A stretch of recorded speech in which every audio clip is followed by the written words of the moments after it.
Welcome back in my YouTube channel. आज हम कक्षा 9 के अध्याय 2 में भारत का संविधान और उसकी प्रस्तावना के बारे में चर्चा करेंगे।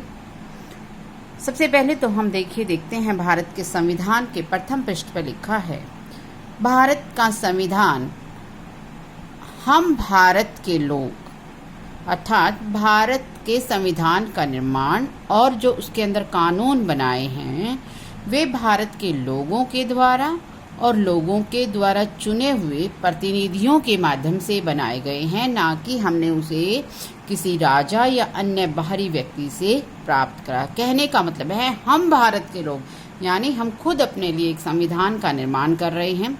भारत को एक संपूर्ण प्रभुत्व संपन्न का तात्पर्य है लोगों का अपने से जुड़े हर मामले में फैसले लेने का अधिकार स्वयं का है। सबसे पहले और सबसे ऊपर मनुष्य जो भारत के नागरिक हैं वे हैं। हम किसी भी बाहरी दबाव के अधीन कोई भी कार्य नहीं करेंगे। समाजवादी का तात्पर्य है समाज में सभी लोगों की भागीदारी, या ये कह लीजिए समाज की जो संपदा है, पूंजी है, देश के सभी लोगों का उस पर बराबर अधिकार है, उसमें हम कोई भी भेदभाव नहीं कर सकते। पंथ निरपेक्ष यानी सभी लोगों को अपने अपने धर्म अपनाने की स्वच्छंदता है, आज़ादी है। हम किसी भी दबाव से किसी भी धर्म को अपनाने की हमें कोई ज़रूरत नहीं है। सभी अपने धर्मों का प्रचार प्रसार देश हित के या देश के नियमों के अनुसार कर सकते हैं।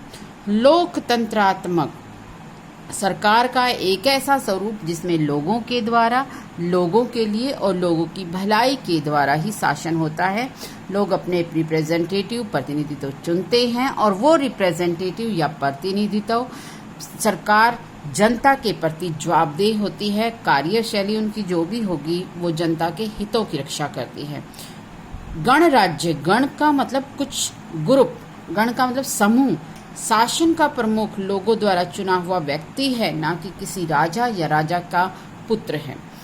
बनाने के लिए और उसके समस्त नागरिकों को सामाजिक, आर्थिक और राजनीतिक न्याय से तात्पर्य नागरिकों के साथ किसी भी आधार पर हम भेदभाव नहीं करेंगे।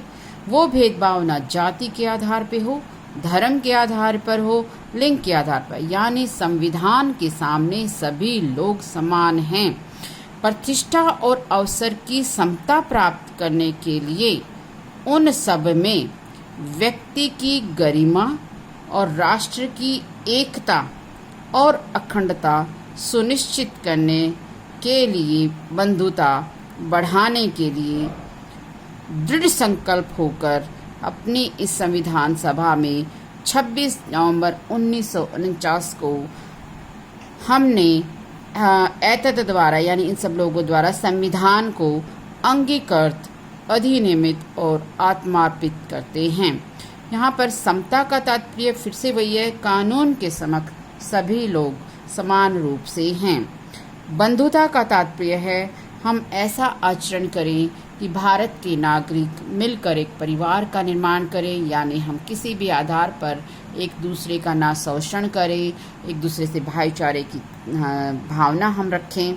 स्वतंत्रता का मतलब है हर व्यक्ति को अपने अपने कार्य जो देश हित में हो, देश की सीमाओं से बाहर ना हो, उसके हम अपनी हर तरह की स्वतंत्रता देते हैं, चाहे वो विचारों की अभिव्यक्ति हो, काम करने की अभिव्यक्ति हो या अपने विचार रखने की अभिव्यक्ति हो। धन्यवाद।